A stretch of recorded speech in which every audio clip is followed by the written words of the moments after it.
Okay, ബിസ്മില്ലാഹിർ റഹ്മാൻ റഹീം, അൽഹംദുലില്ലാഹ് വസല്ലല്ലാഹു വസല്ലമ അലാ നബിയിന മുഹമ്മദിൻ വ ആലിഹി വസഹ്ബിഹി അജ്മഈൻ, അമ്മാ ബഅദ്. പ്രിയങ്കരായ TTQ സഹോദരങ്ങളെ, സഹോദരിമാരെ, അസ്സലാമു അലൈക്കും വറഹ്മത്തുള്ളാഹി വബറകാതുഹു. വഅലൈക്കും അസ്സലാം വറഹ്മത്തുള്ളാഹി വബറകാതുഹു. യെസ്, അപ്പൊ നമ്മളിപ്പോ സ്ക്രീനിൽ കാണുന്നത് ഇതുവരെ പഠിച്ചത് എന്നാണ്.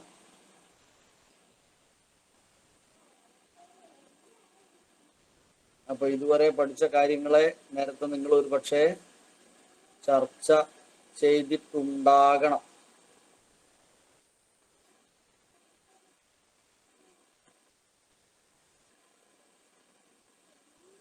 ഓരോരുത്തരൊന്ന് പറയാമോ? സ്ക്രീനിൽ തെളിയുന്നത് ഓരോരുത്തർ ഓരോന്ന് പറയാമോ?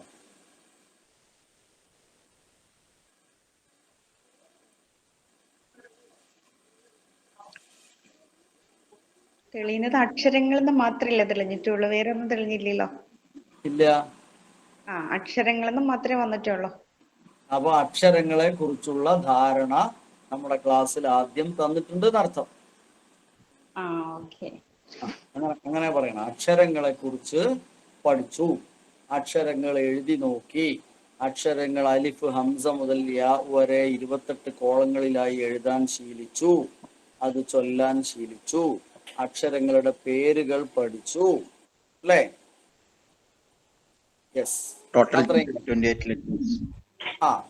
28 കോളങ്ങളിലായിട്ട് 29. പിന്നെ മദ്, യാവ് മദ്, വാവ് മദ്. ഓക്കെ, അത്രയും മതി. ഓക്കെ, 3 ഹാലുകളാണ് ആദ്യം നമ്മൾ പഠിച്ച ഹാലുകൾ. ഫത്ഹ, കസ്റ, ദമ്മ എന്നീ 3 ഹാലുകൾ. ഫത്ഹ എന്ന ഹാലിൽ നമ്മൾ കാര്യമായും ഇസ്തിഫാല നന്നായി ശ്രദ്ധിക്കാൻ കഴിഞ്ഞു. ഇസ്തില ആയ അക്ഷരങ്ങൾ ഫത്ഹയിൽ പ്രത്യേകമായി മുഫഹമാക്കാൻ നമുക്ക് സാധിച്ചു. അവിടെയാണ് ഫത്ഹ വരുമ്പോഴാണ് അതിന്റെ വ്യത്യാസം ശരിക്കും മനസ്സിലാവുക. ശരി, കെസ്ര എന്ന ഹാലിൽ എന്തെങ്കിലും പ്രത്യേകമായി വേറെ ഒരാൾ പറയൂ. കെസ്ർ എന്ന ഹാല് പഠിച്ചപ്പോ ഏതെങ്കിലും കാര്യങ്ങൾ പഠിച്ചോ? കെസ്ര എന്നാല് മുറക്കത്തായതിനെ തർക്കീക്ക് ചെയ്യും. തർക്കീക്ക് ചെയ്യും. ഏതിനെ? കെസ്രായ അക്ഷരം റാ വരുമ്പോ അവിടെയാണ് പോയത്. റാന് കെസ്ര വരുമ്പോൾ റാ എന്തായി മാറും? മുറക്കത്തായി തർക്കീക്ക് ടോണിലേക്ക് വരും.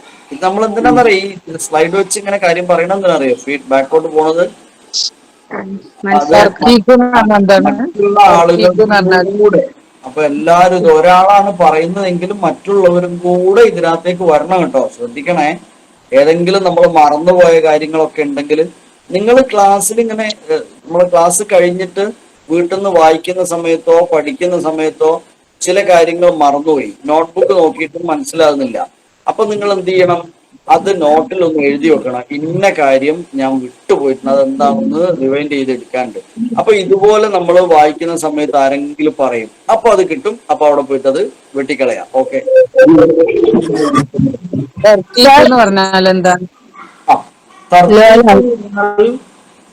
ലോലമാക്കൽ എന്നാണ് അർത്ഥം.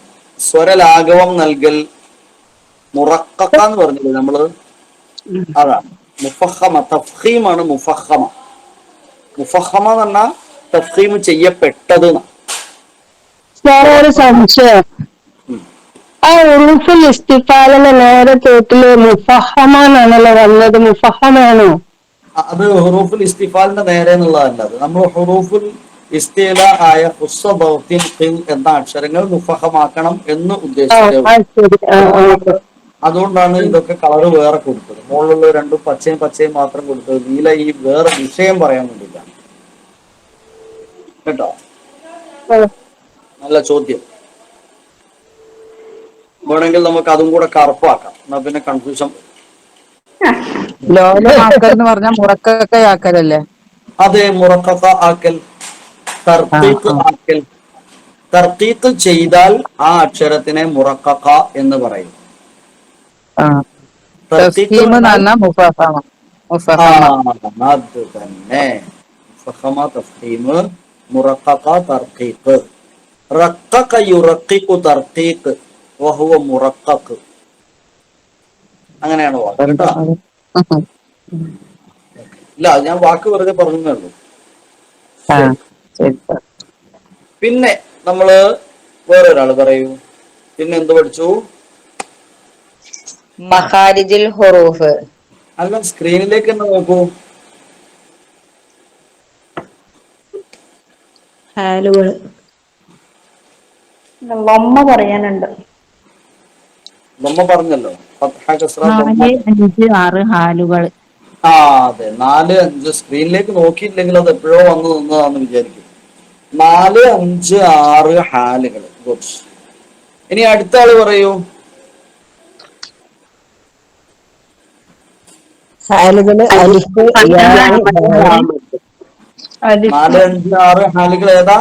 അലിഫ് മദ്, യാ മദ്, കസ്റ, യാ മദ്, വമ്മ, വാവ് മദ്. വെരി ഗുഡ്, അതാണ് കറക്റ്റ് ആൻസർ. ഫത്ഹ, അലിഫ് മദ്, കസ്റ, യാ മദ്, ദമ്മ, വാവ് മദ്. അപ്പൊ അവിടെ നമ്മൾ ഒരു കാര്യം പ്രത്യേകമായി പഠിച്ചിട്ടുണ്ടായിരുന്നു. ഹുറൂഫുൽ ഇസ്തിലാ വരുമ്പോ അല്ല, ഹുറൂഫുൽ മദ്. സ്ക്രീനിലേക്ക് നോക്കൂ. നമ്മൾ സ്ക്രീൻ അനുസരിച്ച് പോയി നോക്കൂ. ഹുറൂഫുൽ മദ്. മദ്, ദീർഘത്തിന്റെ അക്ഷരങ്ങൾ ഏതൊക്കെയായിരുന്നു? അലിഫ്, യാ, വാവ്. ഓക്കെ. അതിൽ അലിഫിന്റെ മാത്രം ഒരു പ്രത്യേകതയായിട്ട് എന്ത് വരുന്നുണ്ടായിരുന്നു? അലിഫ് മദ് മുഫഖമയാണ്. അലിഫ് മദ് സ്ക്രീനുമായി ബന്ധപ്പെട്ട് സംസാരിക്കൂ. സ്ക്രീനിൽ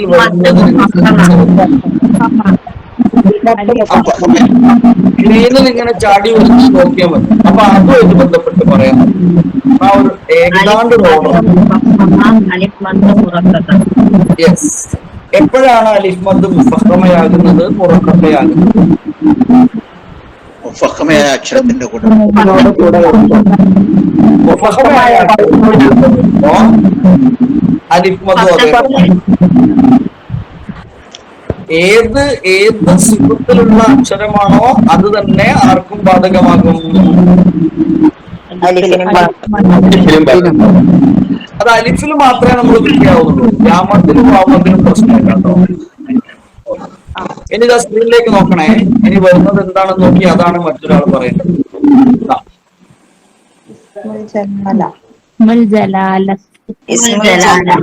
അല്ലാഹു. അള്ളാഹു.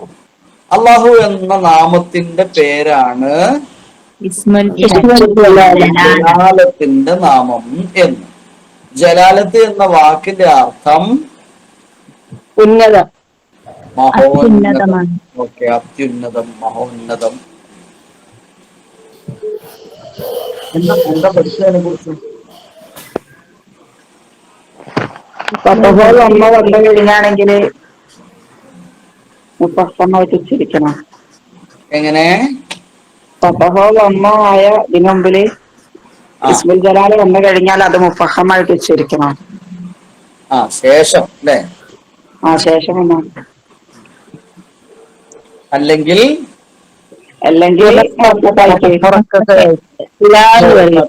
അപ്പൊ അത് ഏതുമായി ബന്ധപ്പെട്ട നമ്മൾ എപ്പോ പഠിച്ച സാധനമാണത്?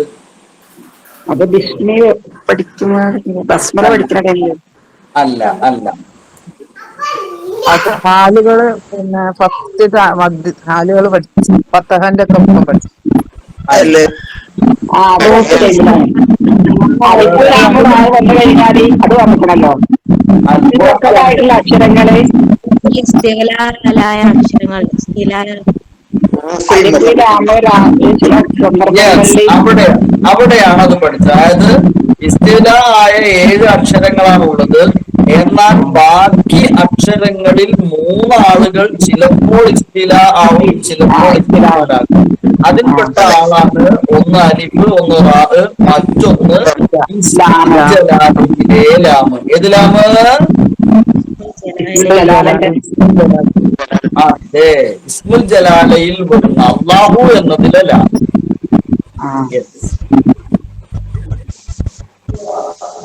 പിന്നെ എന്ത് പഠിച്ചു?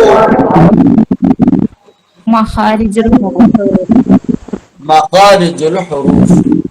അതില് നമ്മൾ ആദ്യം പഠിച്ചത് മഖാരിജുൽ ഹുറൂഫ് ഏതൊക്കെയായിരുന്നു? പ്രധാനമായും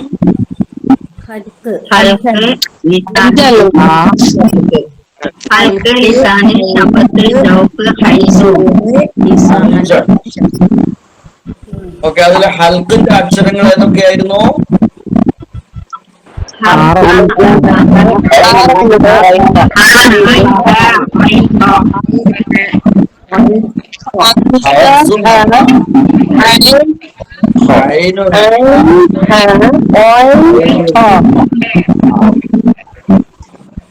പിന്നെ നമ്മള് മറ്റൊരു സാധനം പഠിച്ചു. അതെന്തായിരുന്നു? ഹൽക്കിന്റെ മൂന്ന് വിഭാഗങ്ങൾ പഠിച്ചു. ഹൽക്കിന്റെ 3 വിഭാഗങ്ങൾ പഠിച്ചു. അഖ്സൽ ഹൽക്ക്,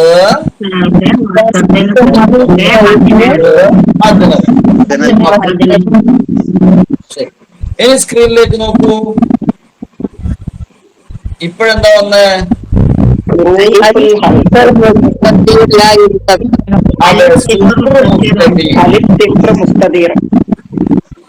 അലിഫിന്റെയും യാഹിന്റെയും വാവിന്റെയും മുകളിൽ വരും.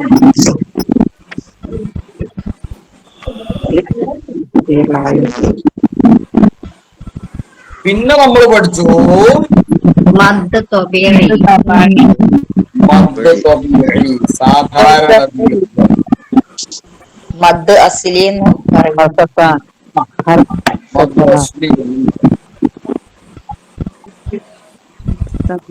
മദ് ത്വബീഇയാണോ അസ്ലിയാണോ എന്നൊക്കെ എങ്ങനെ മനസ്സിലാവും?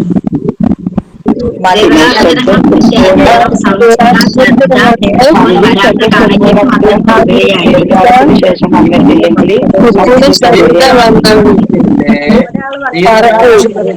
ശേഷം ഒരാൾ പറഞ്ഞെങ്കിൽ നല്ലതായിരുന്നു. ദീർഘാക്ഷരത്തിന്റെ ശേഷം ഫറഇയാകാനുള്ള കാരണങ്ങളൊന്നുമില്ലെങ്കിൽ അത് ത്വബീഇയായിരിക്കും. അഥവാ ദീർഘാക്ഷരത്തിന്റെ ശേഷം ഹംസയോ സുക്കൂനോ ഇല്ലെങ്കിൽ, അല്ലെങ്കിൽ ഹംസയോ സുക്കൂനോ ശബ്ദോ വരുന്നില്ലെങ്കിൽ അത് സാധാരണ ദീർഘായിരിക്കും. വന്നാൽ അസാധാരണമായ ഫറഇയായ ദീർഘം, 2-ലധികം ദീർഘം വരും. സാധാരണ ദീർഘത്തിന്റെ മിഖ്ദാർ എത്രയാക്കാം? മിഖ്ദാർ മദ് ത്വബീഇ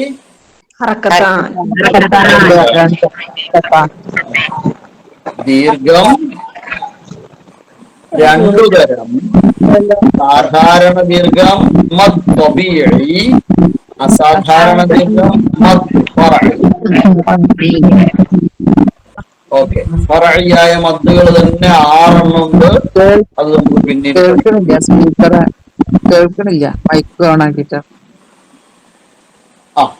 ഇനി മറ്റുള്ളവരൊക്കെ മൈക്ക് ഓഫ് ചെയ്തോളൂ. ഇനി നമുക്ക് സംസാരിക്കാം. ആവശ്യം വരുമ്പോ, സംശയം വരുമ്പോഴോ, ഉത്തരം പറയേണ്ടി വരുമ്പോഴോ ഓണാക്കിയാൽ മതി കേട്ടോ. ഇനി എല്ലാവരും ഓഫ്. ഇന്ന് നമ്മൾ ക്ലാസ് വളരെ കുറഞ്ഞ ഭാഗമേ ഉള്ളൂ. മുമ്പ് നിങ്ങൾക്ക് പറഞ്ഞു പോയ ഭാഗമായതുകൊണ്ടും അരീക്കാട് ക്ലാസ്സിനോടും ടച്ചായി വരേണ്ടതായതുകൊണ്ടും ഇന്ന് അത് തന്നെ എടുത്തു. ഇനി നമ്മള് പിന്നെ കുറച്ചുകൂടെ വേഗത്തിൽ പോകും. ഇന്നത്തെ ക്ലാസ് കഴിഞ്ഞു ഇൻഷാ അല്ലാഹ്. ഇന്ന് വളരെ കുറച്ച് മതി, കുറച്ചേ ഉള്ളൂ. സമയവും കുറച്ച് മതി. 10 മണിന്റെ ഉള്ളിൽ തന്നെ നമുക്ക് അവസാനിപ്പിക്കാം ഇൻഷാ അല്ലാഹ്. ഇന്ന് നേരത്തെ വിടും എന്നർത്ഥം. മഖാരിജുൽ ഹുറൂഫ് പ്രത്യേകിച്ച് പറയേണ്ടതില്ല. അക്ഷരങ്ങളുടെ ഉത്ഭവ സ്ഥാനങ്ങൾ നമ്മൾ പറഞ്ഞിരുന്നു. ഈ 5 സ്ഥലങ്ങളാണ്: ഹൽഖ്, ലിസാൻ, ഷഫ്താൻ, ജൗഫ്, ഹൈഷൂം എന്നിങ്ങനെ 5 മേജർ ഏരിയയിൽ നിന്നാണ് അക്ഷരങ്ങൾ പുറപ്പെടുന്നത് എന്ന് നമ്മൾ പറഞ്ഞിട്ടുണ്ടായിരുന്നു.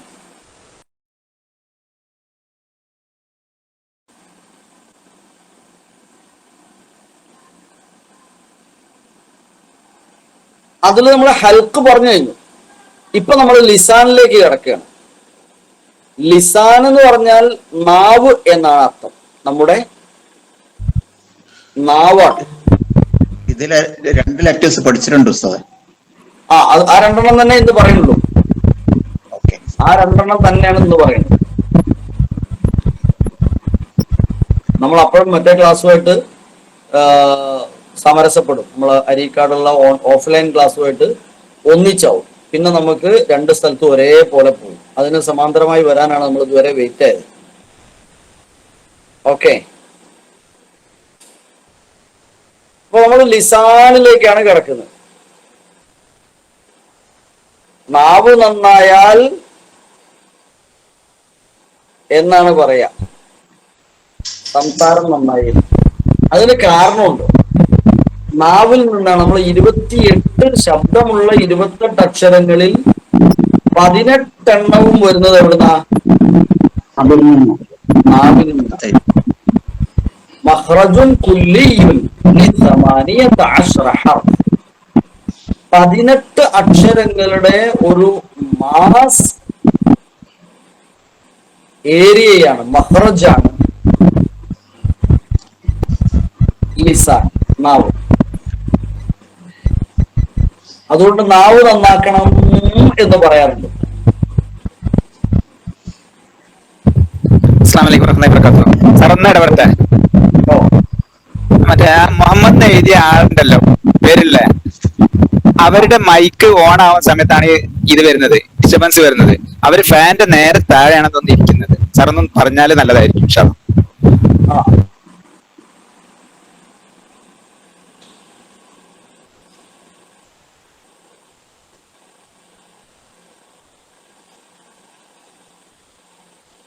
ഇപ്പൊ പ്രശ്നമൊന്നുമില്ലല്ലോ. ഇപ്പൊ ഇല്ല. അത് ചിലപ്പം ഫാൻ്റെ മാത്രമായിരിക്കാലോ. അപ്പൊ ഞാൻ നോക്കൂ, ഞാൻ ഫാൻ്റെ ഓട്ടില്ല, പക്ഷെ എപ്പോഴും ശബ്ദം വരുന്നില്ലല്ലോ. ഞാനും ഫാൻ്റെ തോട്ട് തന്നെ ഉള്ളത്. പക്ഷെ മുഹമ്മദ് സാഹിബിന്റെ ഓപ്പൺ ആവും. സാർ നോക്കിക്കോളൂ, അവരുടെ മൈക്ക് ഓൺ ആവുന്ന സമയത്ത് ഈ ഡിസ്റ്റർബൻസ് വരും. ചിലപ്പോ അത് നല്ല പവർ ഇതിലായിരിക്കും, സെൻസിറ്റീവ് ആയിരിക്കും ഒരു പക്ഷെ.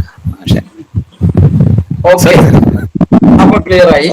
പിന്നെ 18 അക്ഷരങ്ങൾ വരുന്ന ഒരു മഖ്റജാണ് നമ്മുടെ നാവ്.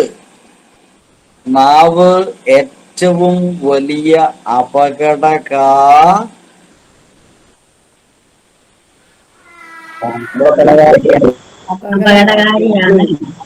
അപകടകാരിയോ അപകടകാരനോ?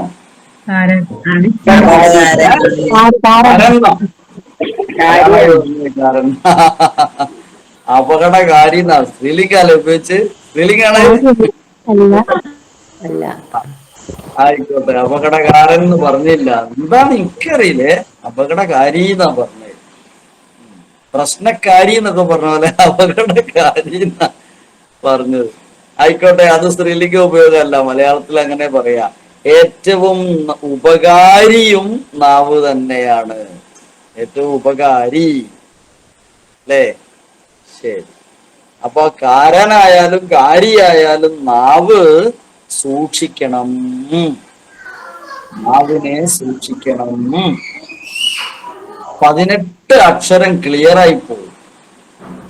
ബാക്കി 6 നമ്മൾ ഇന്നാള് പറഞ്ഞിട്ടുണ്ട്, തൊണ്ടയിൽ നിന്നുള്ള 6. ആഹാ, ആഹാ, വഹ.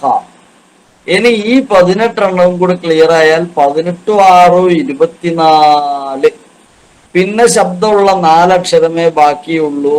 അത് എവിടുന്ന് വരുന്നതായിരിക്കും? ചുണ്ട്, ചുണ്ട്, ചുണ്ടിൽ നിന്ന് വരുന്നത്. ശബ്ദത്താൻ എന്തും പറയാം. 2 ചുണ്ടുകൾ. നാവിൽ നിന്ന് വരുന്നത് എന്ന് പറഞ്ഞാൽ നാവ് മാത്രാണോ? നാവാണ് പ്രധാനപ്പെട്ട ആള്. നാവ് പോയിട്ട് പല സ്ഥലത്തും ടച്ച് ചെയ്യും. ചിലപ്പോ നാവ് പോയിട്ട് നമ്മുടെ ഈ അണ്ണാക്കില് കൊണ്ടുപോയി ടച്ച് ചെയ്യും. അണ്ണാക്കിന്റെ അങ്ങേ അറ്റത്ത് ടച്ച് ചെയ്യും. ചിലപ്പോ അതിന്റെ കുറച്ച് താഴെ ടച്ച് ചെയ്യും. ചിലപ്പോ നാവിന്റെ മധ്യഭാഗം പോയിട്ട് അതിന്റെ നേരെ മേലെ അണ്ണാക്കില്, അതിന്റെ നേരെ ടച്ച് ചെയ്യുന്ന അണ്ണാക്കിൽ ടച്ച് ചെയ്യും. ചിലപ്പോ നാവിന്റെ ഈ സൈഡ് പോയിട്ട് അണപ്പല്ലിന്റെ അടുത്ത് ടച്ച് ചെയ്യും. അല്ലെങ്കിൽ നാവിന്റെ ഈ അറ്റം പോയിട്ട് നമ്മളെ പല്ലിന്റെ മുൻപല്ല് മുതൽ ചിരിപ്പല്ല് വരെയുള്ള മോണയിൽ ടച്ച് ചെയ്യും. ചിലപ്പോ നാവിന്റെ തുറഫ് അഥവാ നാവിന്റെ അറ്റം പോയിട്ട് മുൻപല്ലിന്റെ അറ്റത്ത് ടച്ച് ചെയ്യും. ചിലപ്പോ രണ്ട് പല്ലുകളുടെ ഇടയിൽ ഇങ്ങനെ പോകും. ചിലപ്പം പല്ലിന്റെ മോണയിലോ അല്ലെങ്കിൽ മോണയുടെ അല്പം ബാക്കോട്ടോ ഇനി പല്ലിന്റെ മൊരട്ടോ ഒക്കെ കുത്തും. ഇങ്ങനെയുള്ള സന്ദർഭങ്ങളിലാണ് 18 ശബ്ദങ്ങൾ ജനിക്കുന്നത്. മാഷാ അല്ലാഹ്, അല്ലാഹു അക്ബർ, ലാ ഇലാഹ ഇല്ലാഹു. ചില്ലറ അത്ഭുതമൊന്നും അല്ല നടക്കുന്നത് നമ്മുടെ വായിലൂടെ. എന്തെല്ലാം ശബ്ദം. ഇനി നമ്മള് കോമൺ എന്ന് പറഞ്ഞു നോക്കുക, ഇപ്പൊ നമ്മൾ അറബി അക്ഷരങ്ങളല്ലേ പറയുന്നത്. അതിന് പുറമെ എത്രേ ഭാഷകളിലെ വ്യത്യസ്തങ്ങളായ ശബ്ദങ്ങൾക്ക് വേണ്ടിയുള്ള അക്ഷരങ്ങൾ മൊഴിയുന്നു. എന്തെല്ലാം വ്യത്യാസ. നക്ഷത്രം എന്നൊക്കെ പറയുമ്പോ ക്ഷത്രജ്ഞ എന്നൊക്കെയുള്ള അക്ഷരങ്ങളൊക്കെ, ഇതൊക്കെ വരുന്നത് നാവും മറ്റു പലതുമായും ചുണ്ടുകളും തൊണ്ടയും ഇതൊക്കെ ബന്ധിച്ചിട്ടല്ലേ.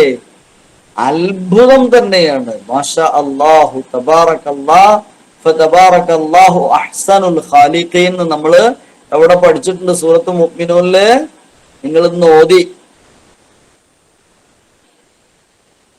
വല്ലാത്തൊരു അത്ഭുതം തന്നെയാ.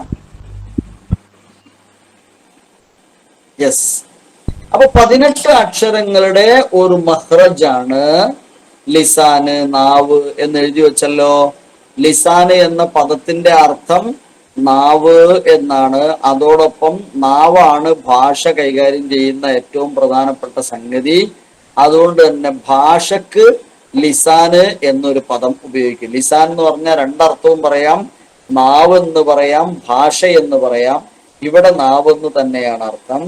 ഖുർആനിലൊക്കെ ലിസാനൻ അറബിയൻ എന്ന് പറഞ്ഞേ കാണാൻ പറ്റും. ഖുർആന്റെ ഭാഷയെ കുറിച്ച് പറഞ്ഞപ്പോ ലിസാനൻ അറബിയൻ, അറബി ഭാഷയിൽ അവതരിപ്പിച്ചു ഖുർആനിനെ എന്ന്. അപ്പൊ ലിസാൻ എന്ന വാക്കിന് ഭാഷ എന്നൊരർത്ഥവും ഉണ്ട് എന്ന് നോട്ട് ചെയ്ത് വെക്കുന്നത് ഉപകാരപ്രദമായിരിക്കും. ശരി, ഇവിടെ 4 ഭാഗങ്ങളായി ഞാൻ തിരിച്ചു. 4 ഭാഗങ്ങൾ. പിന്നെ നിങ്ങൾ തോന്നും കുറെ കുത്തിവര ഉണ്ടല്ലോ. ആ കുത്തിവരകൾ എത്ര പോയിന്റ് ഉണ്ട് നോക്കാം നമുക്കിതാ. ഇത് കേസറയില് നീങ്ങുന്നുണ്ട്. ഇത് ഒരു പോയിന്റ് ആണ്. ഇത് മറ്റൊരു പോയിന്റ് ആണ്. എന്നാൽ ഈ 2 പോയിന്റുകളും ഒരു ഭാഗത്താണ്. ഈ 2 പോയിന്റുകളും ഒരു ഭാഗത്താണ്. ഇനി ഇങ്ങേ അറ്റത്തേക്ക് ഒരു പോയിന്റ് കാണാം, ഒറ്റ റൗണ്ട്. അതുള്ളത് ഒരു ഭാഗത്താണ്, വേറെ ഒരു ഭാഗത്ത്. ഇനി താഴെ ഇങ്ങേ സൈഡില് 2 പോയിന്റുകൾ കാണാം, 2 പോയിന്റുകൾ. ആ 2 പോയിന്റുകള് വേറെ ഒരു ഭാഗത്താണ്. എന്നാൽ അതിനുള്ളിൽ ഇപ്പറേ 5 പോയിന്റുകൾ കാണാം. 1, 2 ഇപ്പറേ, 3 ഇപ്പറേ, 4 അതിന്റെ താഴെ ഒരു വൈറ്റ് പോയിന്റ്, പിന്നെ അതിന്റെ ഇപ്പറേ ഗ്രീന്. അപ്പൊ ഇങ്ങനെ ടോട്ടൽ എത്ര പോയിന്റുകളായി എന്ന് ആരെങ്കിലും ഒന്ന് എണ്ണീറ്റ് പറയോ? എത്ര ഏരിയ എന്നല്ല, പോയിന്റുകൾ എത്രയായി എന്ന് പറയോ? 10 points.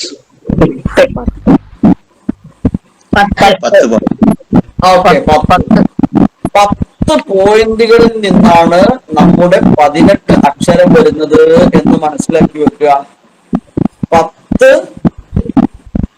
പോയിന്റുകളിൽ നിന്നാണ് 18 അക്ഷരം വരുന്നത്. അതായത് 10, 18 എന്ന് ഓർത്ത് വെക്കുക. ഈ 10 പോയിന്റുകൾ എത്ര സ്ഥലത്താണ്, എത്ര ഏരിയയിലാണ്? 4 4 വ്യത്യസ്ത ഏരിയയിൽ. അതായത് നാവിന്റെ 4 വ്യത്യസ്ത ഏരിയകളിലാണ്. അപ്പൊ 4 വ്യത്യസ്ത ഏരിയയിലെ 10 പോയിന്റുകളിൽ നിന്ന് 18 അക്ഷരങ്ങൾ വരുന്നു. 4, 10, 18 എന്ന് എഴുതി വെക്കണം. കഴിഞ്ഞ ക്ലാസ്സിൽ സൂചിപ്പിച്ചിട്ടുണ്ടാവും. നാവ് എന്ന മഖ്റജുൽ ലിസാൻ എന്ന് എഴുതിയിട്ട് അതിന്റെ കോഡായിട്ട് 4, 10, 18 എന്ന് എഴുതി വെക്കാവുന്നതാണ്.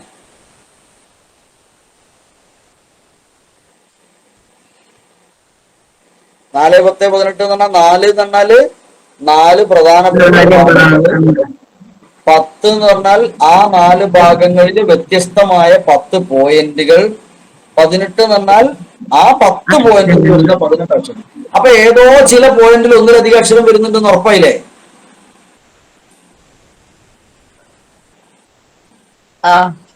അതുകൊണ്ടാണല്ലോ 18 അക്ഷരം 10 പോയിന്റ് എന്നായത്.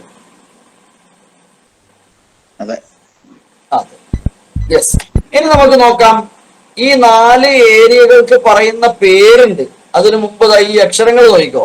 ആദ്യം പറഞ്ഞ ഏരിയയിലെ 2 പോയിന്റിൽ നിന്ന് വരുന്ന ആൾക്കാരാണ് ഖാഫ്, കാഫ്. ഇതാണെന്ന് നമ്മൾ പറയാം. ഖാഫ്, കാഫ്. ഖ, ക, ഖ, ക. അഖ്, അക്, അഖ്, അക്. ഹഖ, ശക്ക. ഇനി ഇത് ജീമ്, ഷീന്, യാ, ഇത് വേറെ ഒരു ഏരിയ, ഒരൊറ്റ പോയിന്റ് എന്നാണ് വരുന്നത്. അതുകൊണ്ടാണ് ഒരു റൗണ്ടിൽ ഞാൻ വരച്ചത്, മറ്റേ 2 റൗണ്ടിലാണ്. അപ്പൊ 3 പോയിന്റുകളായേ. ഇനി ഇതാ ദ്വാദും ലാമും, അത് മറ്റൊരു ഭാഗത്തെ 2 പോയിന്റുകളിൽ നിന്നാണ്. 2 പോയിന്റും അകലുണ്ട്. 2 പോയിന്റുകളിൽ നിന്നാണ്. ഇനി ഇത് നോക്കൂ, 5 പോയിന്റുകളിൽ. അതിൽ നൂന് ഒരു സ്ഥലത്തു നിന്നാണ്. റാ അതിന്റെ തൊട്ടടുത്ത് വേറൊരു പോയിന്റ് നിന്നാണ്. താവും ദാലും താവും ഒറ്റ പോയിന്റ് നിന്നാണ്. സാദും സീനും സായും വേറെ ഒരു ഒറ്റ പോയിന്റിൽ നിന്നാണ്. മറ്റൊരു ഒറ്റ പോയിന്റിൽ നിന്നാണ്. അപ്പൊ അക്ഷരം 18 ഉണ്ടോ എന്ന് എണ്ണി നോക്കൂ ഇതിനകത്ത്.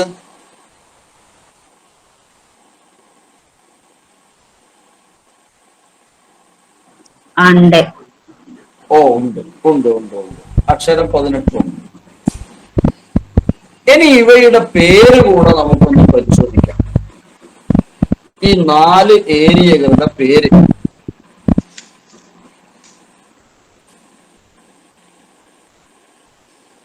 അത് മുഴുവനായിട്ട് എഴുതാൻ കഴിഞ്ഞില്ല. എന്റെ മുൻപേ വന്നത് സ്ക്രീൻഷോട്ട് എടുത്ത് വെച്ചോളൂ.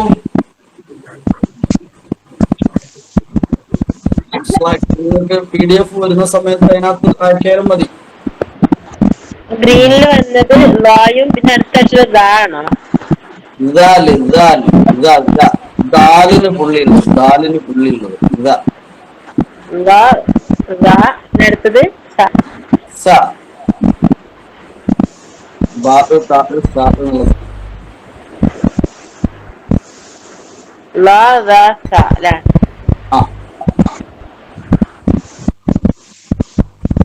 യെസ്. അഖ്സൽ ലിസാന്, വസതുൽ ലിസാന്, ഹാഫത്തുൽ ലിസാന്, തറഫുൽ ലിസാൻ. അഥവാ ലിസാനിനെ അഖ്സ, വസത്ത്, ഹാഫത്ത്, തറഫ് എന്നിങ്ങനെ 4 ആയിട്ട് തിരിക്കുന്നുണ്ട്. തൊണ്ടയെ നമ്മൾ 3 ആക്കിയിരുന്നു. അഖ്സ, വസത്ത്, അദ്ന എന്നിങ്ങനെ. ഇവിടെ നമ്മൾ 4 ആയി തിരിച്ചത് അഖ്സ അഥവാ deepest part of the tongue, വസത്ത് മിഡിൽ ഓഫ് ദി ടങ്, ഹാഫത്ത് ദി എഡ്ജ് അല്ലെങ്കിൽ സൈഡ് ഓഫ് ദി ടങ്, തറഫുൽ ലിസാൻ ടിപ്പ് ഓഫ് ദി ടങ് നാവിന്റെ അറ്റം, നാവിന്റെ വശം, നാവിന്റെ മധ്യം, നാവിന്റെ അങ്ങേ അറ്റം.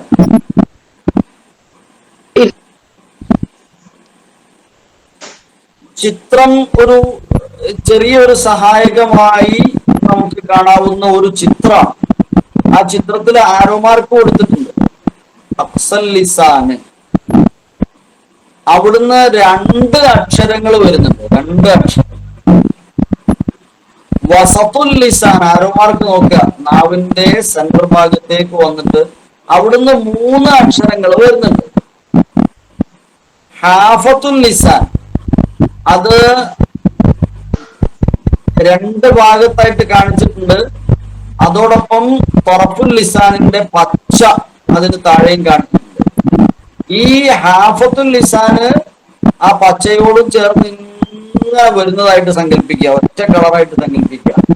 അപ്പൊ അതിൽ താഴെ അരുവിന്റെ അറ്റത്ത് നിന്ന് 1 അക്ഷരവും ഈ കാണിച്ച വയലറ്റ് ആ ഭാഗത്ത് നീല ഭാഗത്ത് പിന്നെ 1 അക്ഷരവും, അങ്ങനെ 2 എണ്ണം അവിടെ. പിന്നെ തൊറഫുൽ ലിസാൻ. തൊറഫുൽ ലിസാൻ എന്ന് പറഞ്ഞാൽ നാവിന്റെ ടിപ്പാണ്, നാവിന്റെ അറ്റം എന്നൊക്കെ നമ്മൾ പറയും. അവിടുന്ന് പിന്നെ 11 എണ്ണുണ്ട്. 11 അക്ഷരത്തിന്റെ കളി നടക്കുന്നത് നാവിന്റെ തുമ്പത്താണ്.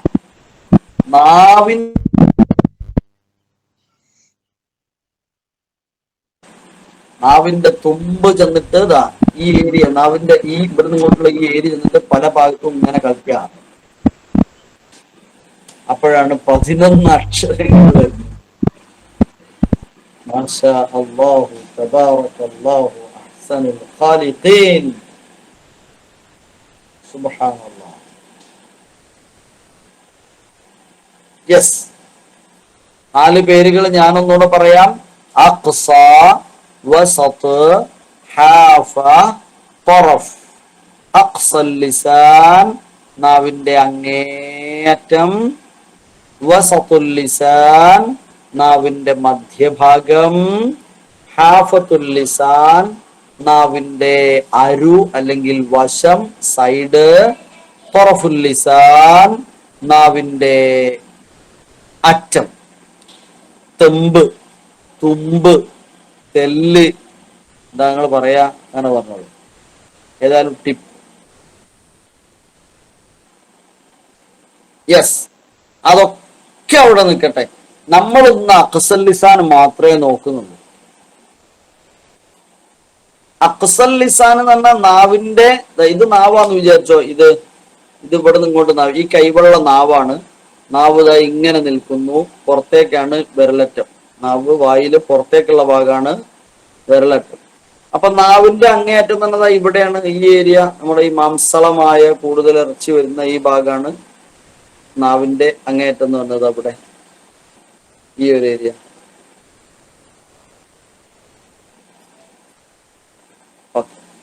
ഇവിടുന്ന് 2 അക്ഷരങ്ങൾ വരുന്നു എന്നല്ലേ പറഞ്ഞത്? അത് ഇവര് 2 ആളുമാണ്, ഖാഫ്, കാഫ്.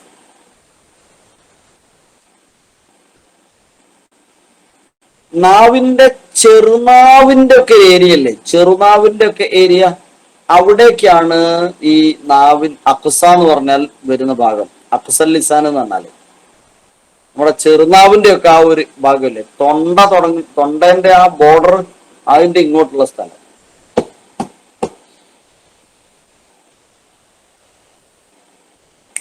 ഖാഫും കാഫും. ഇത് നേരത്തെ നിങ്ങൾ പഠിച്ചതായതുകൊണ്ട് ഞാൻ കൂടുതൽ വിശദീകരിക്കേണ്ടതാണ് മനസ്സിലാക്കുന്നത്. അതിൽ ഖാഫ് വരുന്നത് എവിടുന്നാണ്? ഈ പിക്ചറിൽ കാണാൻ പറ്റും നിങ്ങൾക്ക്. ഇവിടെ ഈ പിക്ചറിൽ ഒരു വേവ്സ് കാണുന്നുണ്ട്, അവിടെ ഒരു ഡോട്ട് കാണുന്നുണ്ട്. ആ ഭാഗത്തു നിന്നാണ് ഖാഫ് വരുന്നത്. ഒരു ചിത്രം ഏതാണ്ട് നമ്മളെ ഇങ്ങനെ പഠിപ്പിക്കാം. ഈ റൗണ്ടിനുള്ളിൽ ഇവിടെ അവിടുന്ന് കുറച്ച് താഴെ കേട്ടോ, ഞാൻ നിങ്ങൾക്ക് കാണാൻ വേണ്ടി ഇങ്ങനെ മാറ്റി. ഇവിടുന്ന് കുറച്ച് താഴെ ഇവിടെയാണ് എന്ത് വരുന്നത്? അക്കോ അക്കോ അക്കോ അക്കോ അക്കോ. ഇങ്ങനെ എഴുതാൻ മലയാളത്തിൽ എഴുതുന്നവർക്ക് നാവിന്റെ മേലറ്റവും മേലണ്ണാക്കും ഖാഫിന്റെ മഖ്റജ് ചോദിച്ചാൽ മലയാളത്തിൽ എഴുതുമ്പോൾ പറയുമ്പോൾ എന്ത് പറയാം, എഴുതാം? നാവിന്റെ മേലറ്റവും മേലെണ്ണാക്കും. ഇതൊക്കെ നേരത്തെ എഴുതിയ ആളുകൾക്ക് ക്ലാസ് കേട്ടു പോയാൽ മതിയാവും. അന്നില്ലാത്ത ആരെങ്കിലും ഉണ്ടെങ്കിൽ അവർക്ക് മാത്രമേ എഴുതാൻ ഉണ്ടാവുള്ളൂ. ഇപ്പോ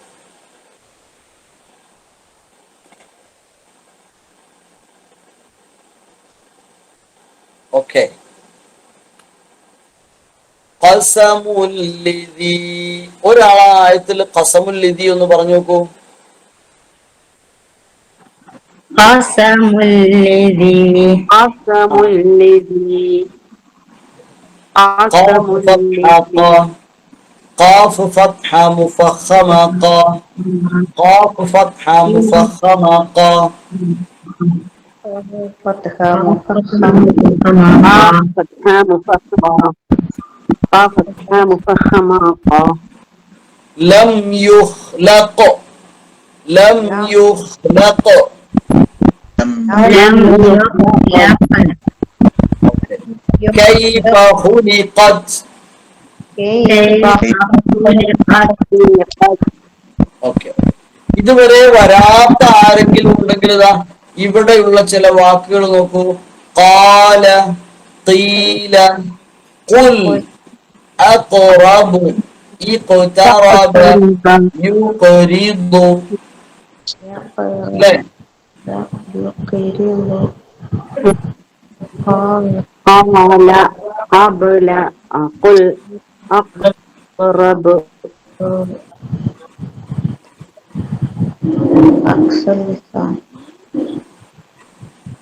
ദാ ഈ ആയത്ത് ഇതുവരെ വോയിസിൽ വരാത്ത ഒരാൾ വരൂ എന്നിട്ട് ഈ ആയത്തൊന്ന് ഓതി നോക്കൂ തെറ്റിപ്പോകുന്ന പേടിയൊന്നും വേണ്ട തെറ്റിപ്പോയിക്കോട്ടെ وإذا قيل لهم لا تفسدوا في الأرض قالوا إنما نحن مصلحون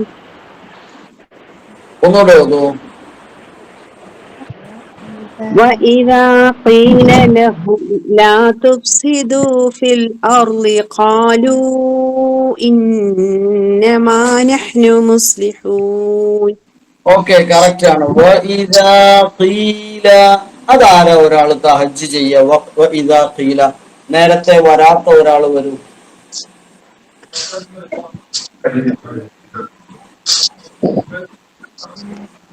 واو فتح با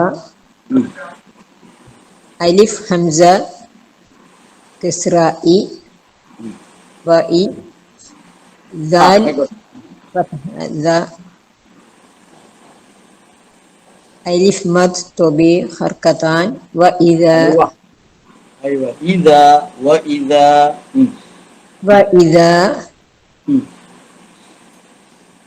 قاف كسرى قي يا مد ഖാഫ് കസ്റ യാ മദ് काफ कसरा या मद तो भी हरकतान की लाम फतहा ला कीला व इदा कीला ഓക്കെ അപ്പൊ പെർഫെക്റ്റ് ആയിട്ട് അക്ഷരം മൊഴിയും ചെയ്തിട്ടുണ്ട് അതേപോലെ തഹജ്ജും ചെയ്തിട്ടുണ്ട് ഓക്കെ യെസ് അടുത്ത ആയത്ത് മറ്റൊരാള് ഒരു വന്നിട്ടില്ലാത്ത ഒരാള്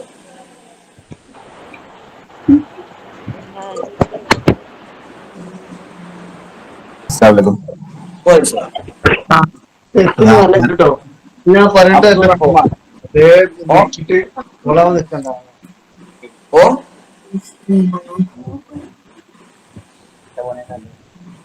അബ്ദുൽ ذلك بأن الله نزل الكتاب بالحق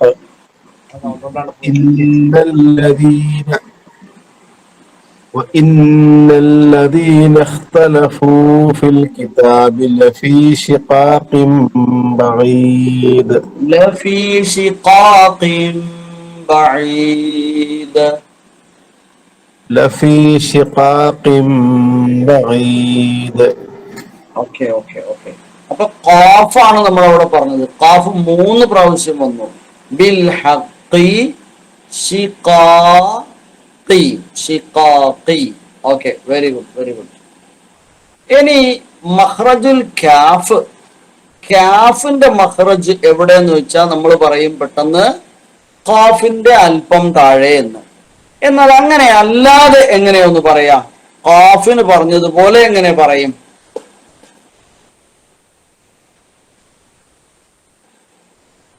എങ്ങനെ പറയും മേലെണ്ണാക്കിന്റെ തൊട്ടു മുന്നേ മേലണ്ണാക്കിന്റെ തൊട്ടു താഴെ നാവോ നാവിന്റെ മേലെ അറ്റം അല്ലെ ആ നാവിന്റെ മേലറ്റം. മേലെ അണ്ണാക്കിന് തൊട്ട് താഴെ ടച്ച്. ആ അപ്പൊ നാവിലും ചെറിയ മാറ്റം വരാം. നാവിലും ഉണ്ടാവും ആ ഒരു ചെറിയ മാറ്റം. നാവിന്റെ മേലറ്റം എന്നുള്ള കുറച്ച് താഴെ ആയിരിക്കൂല്ലേ? അല്പം താഴെ ആയിരിക്കും. അതുപോലെ അണ്ണാക്കിനും അല്പം താഴെ ആയിരിക്കും. അപ്പോ നാവിന്റെ മേലറ്റത്തിന്റെയും മേലെണ്ണാക്കിന്റെയും തൊട്ട് താഴെ അല്ലെ? നാവിന്റെ മലയാളത്തില് അത് എങ്ങനെ പറഞ്ഞാലും കൺഫ്യൂഷൻ ആവും. അതുകൊണ്ടാണ് എല്ലാ മലയാളം എഴുതന്മാരൊക്കെ എഴുതി വെച്ച് കാവിന്റെ അല്പം താഴെയാണ്. ചെറുനാവിന്റെ അരികില്. അതല്ല, രണ്ടും ചെറുന്ന അത് ഏരിയ. അഫ്സൽ ഹൽക്ക് എന്ന് പറഞ്ഞാൽ ലിസവിയായ അക്ഷരങ്ങളാണ് കാഫും ക്യാഫും. അതായത് ചെറുനാവ് എന്ന ഏരിയയാണ്. അവിടെ തന്നെ ഉള്ള ചെറിയ മാറ്റമാണ് കാഫ് അങ്ങേ അറ്റത്ത്, അതിന്റെ അല്പം താഴെയായിട്ട് ക്യാഫ്. അടുത്തടുത്ത രണ്ട് മഹ്റജുകളിൽ നിന്ന് വരുന്ന അക്ഷരങ്ങളാണ് ആര്? ഒരു ഏരിയ തന്നെയാണ്. അതായത് കോഴിക്കോട് ജില്ലയിൽ തന്നെയാണ്. പക്ഷേ ഒരാള് സൗത്തിലാണ്, ഒരാള് നോർത്തിലാണ്. അല്ലെങ്കിൽ ഒരു പഞ്ചായത്ത് പറഞ്ഞാൽ ആ പഞ്ചായത്തിൽ തന്നെ ഒരാൾ 6-ാം വാർഡിലാണ്, ഒരാള് 5-ാം വാർഡിലാണ് എന്നതുപോലെ അടുത്തടുത്ത മഹ്റജിലാണ്, ഒരു പ്രദേശത്താണ്, ഒരു ഭാഗത്താണ്. യെസ്.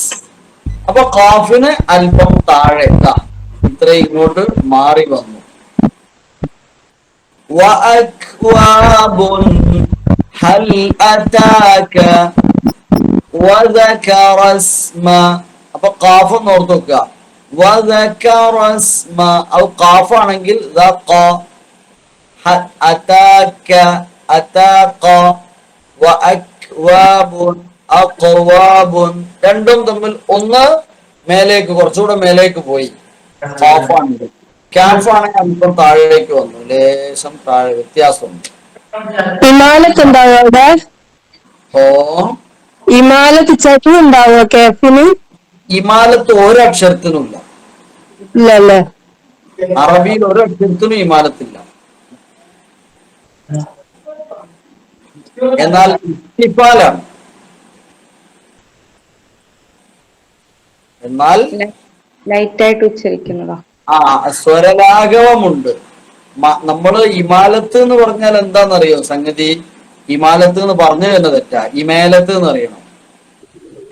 ഇമേലത്ത് എന്ന് പറയണം, അപ്പോഴേ ഇമാലത്താവുള്ളൂ. ഇമാലത്ത് എന്ന് പറഞ്ഞാല് തീർത്തും ചെരിവാണ്. അത് ഖുർആനിൽ ഒരേ ഒരു വാക്കില് ഹഫ്സ് റിവായത്ത് അനുസരിച്ചാണ് പറഞ്ഞത്. ഇമാലത്ത് വരുന്നത് റിവായത്ത് ബേസ്ഡ് ആണ്. റിവായത്ത് ബേസ്ഡ് ആണ്.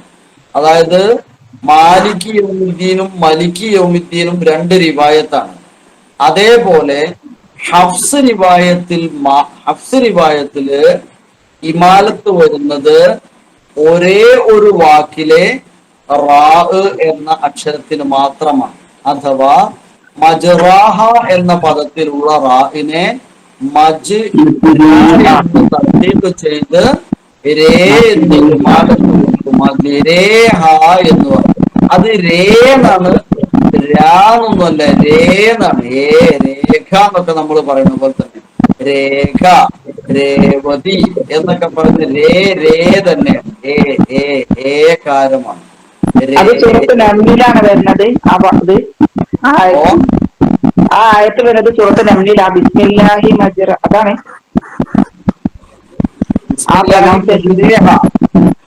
അതന്നെ. സൂറത്ത് നംലിലാണോ? അല്ല, സൂറത്ത് നംലിലല്ല, അല്ലല്ലേ? സൂറത്ത് ഹൂദിലാണെന്നോ. ഹൂദിലെ 42 എന്തോ ആണ്. 41-ാമത്തെ 41-42 ഹൂദിലെ 41-42 ആ ഏരിയ, ആ ഒരു ഭാഗത്താണ്. നോക്കിയാൽ മതി. 41-ഓ 42-ഓ അവിടെ. അപ്പൊ അവിടെ മാത്രമേ ഇമാലത്തുള്ളൂ. അല്ലാതെ ഇംഗ്ലീഷ് ലെറ്റർ കെ അല്ല അറബിയിലെ ക. എന്നാൽ മലയാളത്തിലെ കലം എന്ന് പറയുന്ന ക അല്ല, ദാലിക എന്നല്ല. ദാലിക ദാലിക. അപ്പൊ ഇസ്തിഫാറേ ദാലിക ദാലിക കാക്ക അതല്ല, ആ ഒരു വ്യത്യാസം. അപ്പൊ ഇമാലത്ത് വേറെ എവിടെയില്ലേ? എ ബേ തേ തേ ജെ ഹേ ഹോ ദേ. നമ്മള് ചിലര് ഇമാലത്ത് ഇമാലത്ത് എന്ന് പറഞ്ഞാൽ വല്ലാതെ ഇമാലത്തുമായി പോയി. ഇസ്തിഫാൽ എന്നുള്ളത് ഇമാലത്തിൽക്കും ചാടിപ്പോയി. മുഫഹമ എന്നുള്ളത് കൊണ്ടുപോയിട്ട് മലയാളത്തിലെ ഓകാരത്തിൽ ഹോ ലേ ഹോ എന്ന് പറയും ചിലര്. ഹോ ഹോ അങ്ങനെയും പോകണ്ട. അതൊരു അധികമായി വന്നു പോകുന്നതായിരിക്കാം. അപ്പൊ തെറ്റായിട്ട് വന്നു പോകുന്നതായിരിക്കും. പിന്നെ അങ്ങനെ വീക്ഷണം ഉണ്ടാവും കേട്ടോ, അള്ളാഹു ആലം. പക്ഷെ അതല്ല, ഇമാലത്ത് എവിടെ ഇല്ല. അക്ഷരങ്ങളുടെ സിഫത്തിലൊന്നും ഇമാലത്ത് കാണാൻ പറ്റില്ല. സാധാരണ നിങ്ങൾ സിഫത്തുകൾ പരിശോധിച്ചാൽ ഇമാലത്ത് എന്ന് പറഞ്ഞ സിഫത്തിലില്ല അക്ഷരങ്ങൾക്ക്. ഓക്കെ, അപ്പൊ ഖ കേട്ടോ, ഇംഗ്ലീഷ് ലെറ്റർ കെ ടൈപ്പ് അല്ല, അറബിയിലെ ക. അപ്പോ കതബ കെ തേബെ എന്ന് പറയരുത്. കെ തേബെ അല്ല, കതബ കിതാബുൻ കുതിബ തക്തുമൂന തക്റഹു ശുക്രൻ ശുക്രിൻ ശുക്രുൻ. അങ്ങനെ. ഇനി ഒന്ന് രണ്ട് ആയത്തുകൾ വായിച്ചു. നേരത്തെ നമ്മൾ ഓതിയ അതേ ആയത്ത് തന്നെ കാഫിലേക്ക് മാറിയാൽ പുതുതായി ഒരാൾ വരും.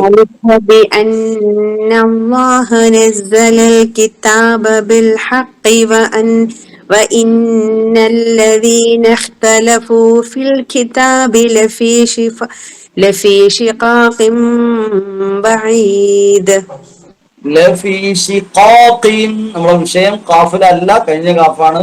എന്നാൽ ഒന്നും കൂടെ ദാലിക ഒന്ന് ഓതി നോക്കൂ. ആയത്തിലെ ബാക്കി കാര്യങ്ങളും കൂടെ സൂചന പറയാം. പറഞ്ഞോളൂ, ഓതിക്കോളൂ.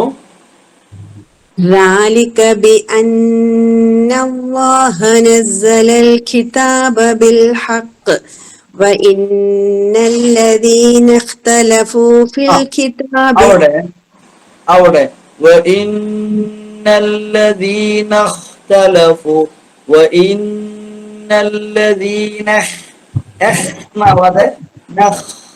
وإن الذين اختلفوا في الكتاب لفي شقاق بعيد. ഓക്കെ, ദാലിക എന്നതൊന്ന് തഹജ്ജ് ചെയ്യൂ മറ്റൊരാള്. ഗുഡ്.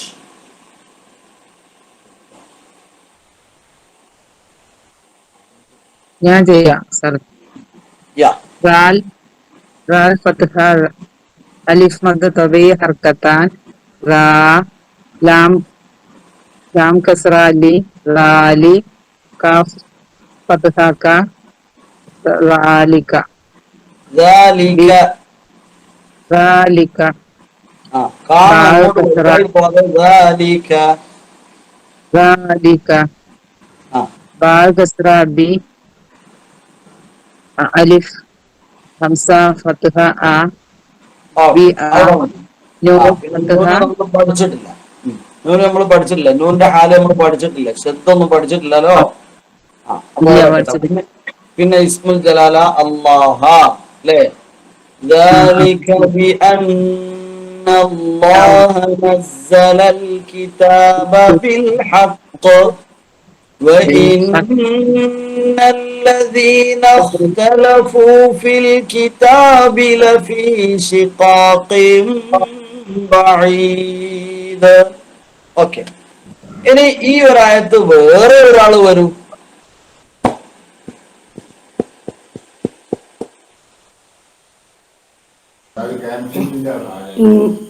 إن الذين كفروا سواء عليهم സവാ എന്ന് പറയുമ്പോ മുഫഖമായി പോയി അലിഫ്. سواء عليهم أأنذرتهم أم لم تنذرهم لا يؤمنون. ഓക്കെ, ഒന്നുകൂടെ ഇന്നല്ലദീന കഫറു പറയും. إن الذين كفروا سواء കഫറു എന്ന പദം മറ്റൊരാൾ തഹജ്ജ് ചെയ്യൂ.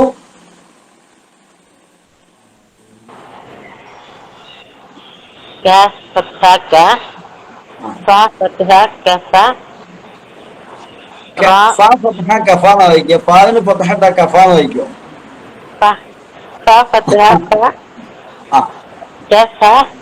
ആ റാ ലമ്മ വാവ് മദ് സബി ഹർക്കത്താൻ കഫറു റു ദഫറു لا لا لا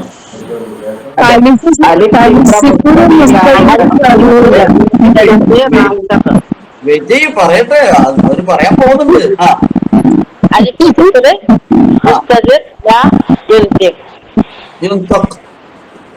യുൻതഖ്. ആ ഓക്കെ. അപ്പൊ അത് ഹർക്കത്താൻ കൂടെ തന്നെ അലിഫ് സിഫ്ർ മുസ്തദീറും പറഞ്ഞാൽ നല്ലതാ. അല്ലാതെയും പറയാം, കുഴപ്പമൊന്നുമില്ല. മുഫഖമാന്ന് പറയണ്ടേ? മുഫഖമാണ് പറയാം, വിരോധമൊന്നുമില്ല. പറഞ്ഞില്ലെങ്കിലും വലിയ പ്രശ്നമൊന്നുമില്ല. പത്തേക്ക് മാത്രം പറഞ്ഞാ പോരെ മുഫഹമ? ആ ഫത്ഹ കസ്റ ദമ്മ എന്നുള്ളത് പറയാം. പിന്നെ നമുക്ക് അതിനെ വിട്ടളയാം, ഓവർലോഡ് ആവണ്ട. അല്ല, ഇതിന് സ്പെസിഫിക് ആയ ഒരു ഇന്നതേ ചെയ്യാവൂ, ഇന്നത് മാത്രമേ പറയാവൂ എന്നുള്ള പിന്നെ കണിശമായ നിലപാടല്ല.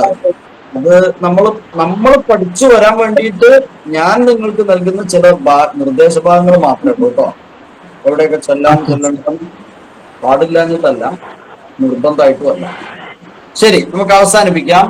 ഈ ആയത്തില് എത്ര സ്ഥലത്ത് അഖ്സൽ ലിസാനിലെ ഏറ്റവും ടോപ്പിൽ നിന്ന് വരുന്നുണ്ട്, അതിന്റെ താഴെ എത്ര സ്ഥലമുണ്ട്? അതായത് കാഫ് കാഫ് മഖ്റജുകൾ എത്ര ഉണ്ട്?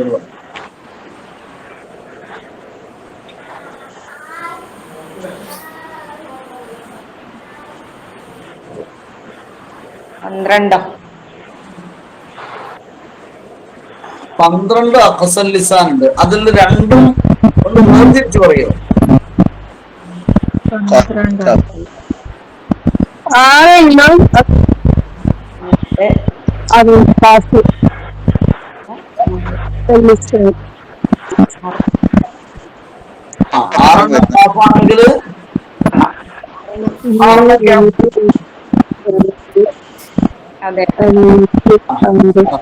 12. അപ്പൊ ഇത് നന്നായി ഓതി പഠിക്കുക. അപ്പൊ കാഫും ക്യാഫും വ്യത്യസ്തമായി അത് മനസ്സിലാവും. അതിൽ ഒരു വാക്കിൽ നിങ്ങൾക്ക് പ്രത്യേകിച്ച് കാണാൻ കഴിയും,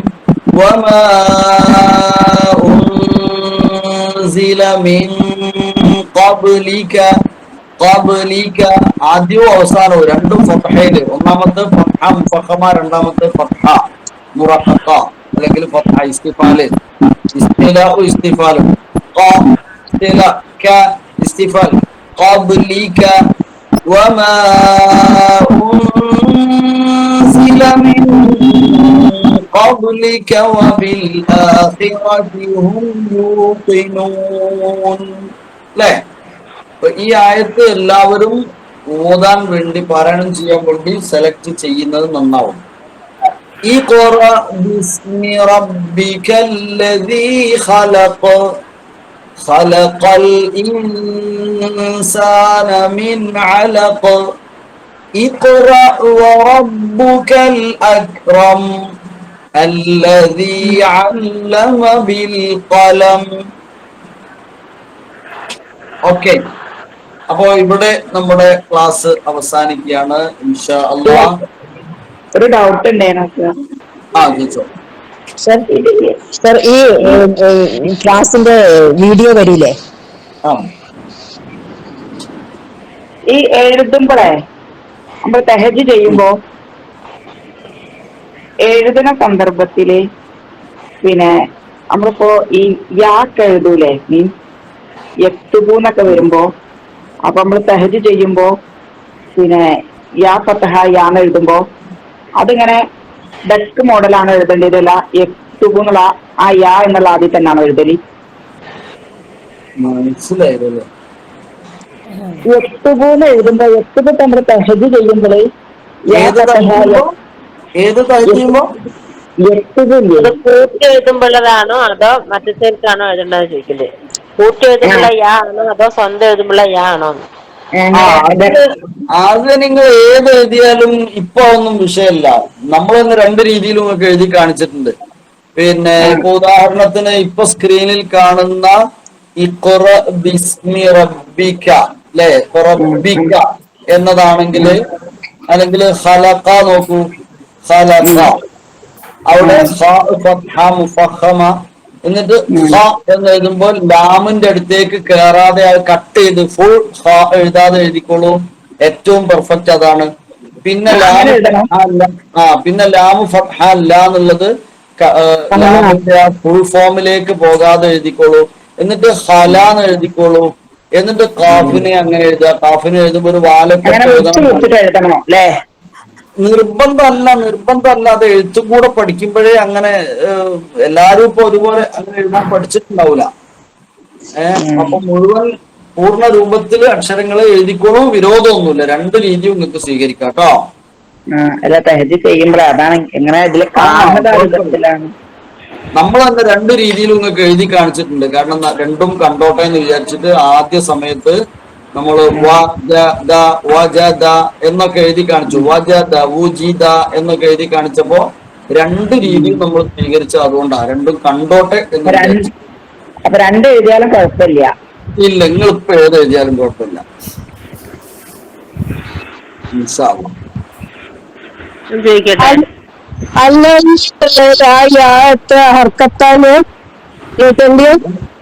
ഏതാ അലക്കിലെ അഞ്ചാമത്തെ ആഴ്ച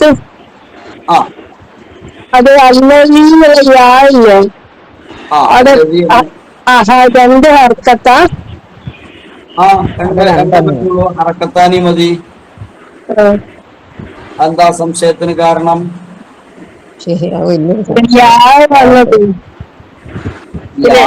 അലിഫായാലും വാവായാലും നമ്മളിപ്പോ അത് മദ് തൊബീയാണ്. കാരണം അതിന്റെ ശേഷം ഹംസയും സുക്കൂനും ശബ്ദമൊന്നും ഇല്ലാത്തത് കൊണ്ട്. അങ്ങനെ എന്തെങ്കിലും ഉണ്ടെങ്കിൽ അത് സാധാരണ മദ്ദ.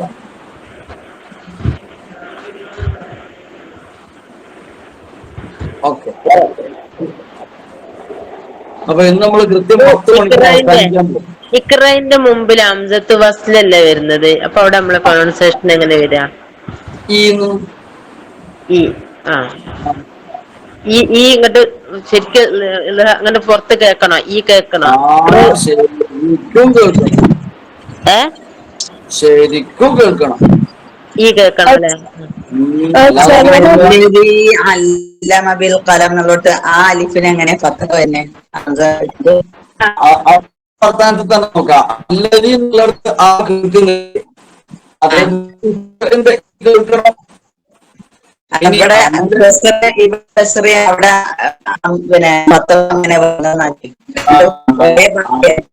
അത് ചിലപ്പോ അത്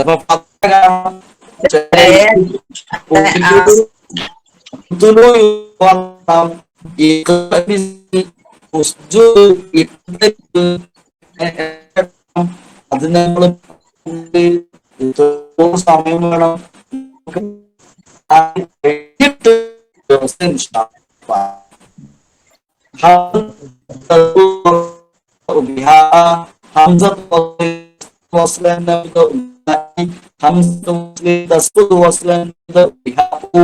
എപ്പോഴാണ് ആ ആകുന്നത്, എപ്പോഴാണ് ഈ ആകുന്നത്, എപ്പോഴാണ് ഊ ആകുന്നത്?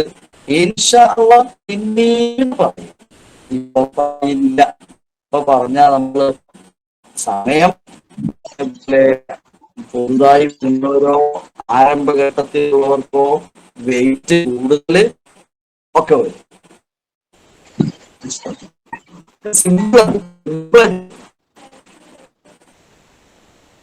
സാർ ഈ ക്ലാസ്സിന്റെ വീഡിയോ ഉണ്ടാവില്ലേ? ഇൻഷാ അല്ലാഹ്. ഓക്കെ, കഴിഞ്ഞല്ലോ അല്ലേ? എല്ലാവരും ആഗ്രഹിക്കട്ടെ. സുഹൃത്ത് മാരകത്തിന്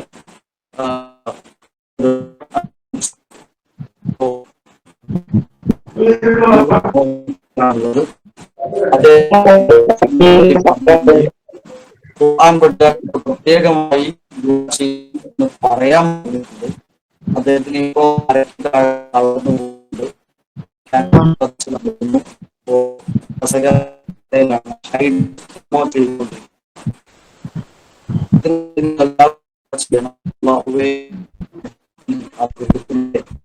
രോഗം ഏറ്റവും അടുത്ത സുഹൃത്തുക്കളിൽ ഒരാളാണ് അദ്ദേഹം. പ്രാർത്ഥനയിൽ ഉൾപ്പെടുത്തുക. അല്ലാഹു സുബ്ഹാനഹു Amin.